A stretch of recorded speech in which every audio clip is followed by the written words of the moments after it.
ഈ വൈദ്യവേളയിൽ കൂടുതൽ പറയാൻ സമയം ഉപയോഗിക്കുന്നില്ല. എന്തായാലും നന്മയുടെ തന്നെ സെക്രട്ടറിയോട് സംസാരിച്ചു കഴിഞ്ഞാൽ എല്ലാവർക്കും സ്നേഹോഷ്മമായ അഭിവാദ്യങ്ങൾ അർപ്പിച്ചു കഴിഞ്ഞു.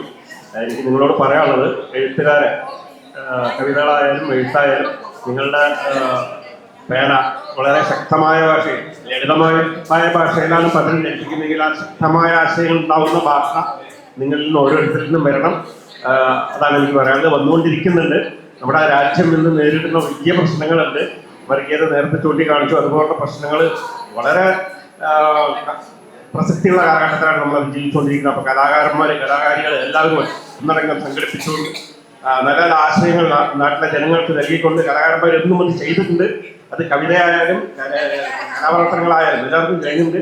അത് ഇനിയും കഴിയണം, തുടരണം. നമ്മുടെ സമൂഹത്തെ ഈ കെട്ടുറപ്പോടുകൂടെ, ഈ സ്നേഹത്തോടുകൂടെ നല്ല മനുഷ്യരെ വാർത്തെടുക്കാൻ കഴിയുന്ന ആശയങ്ങൾ നിങ്ങൾക്ക് ഓരോരുത്തരുടെയും പേരകളിൽ വരട്ടെ. അതെല്ലാവർക്കും എത്തിക്കാൻ സാധിക്കട്ടെ. 50 കവികൾ എന്നല്ല, 500 കവികൾ ഉണ്ടാകട്ടെ. നമുക്ക് വീണ്ടും പുതിയ പുതിയ ആശയങ്ങൾ, നല്ല നല്ല ആശയങ്ങൾ ആളുകളിലേക്ക് എത്തിക്കാനും കഴിയട്ടെ എന്ന് കൂടി സ്നേഹത്തോടു കൂടി ആശംസിക്കുന്നു. എല്ലാവർക്കും അഭ്യർത്ഥിക്കുന്നു.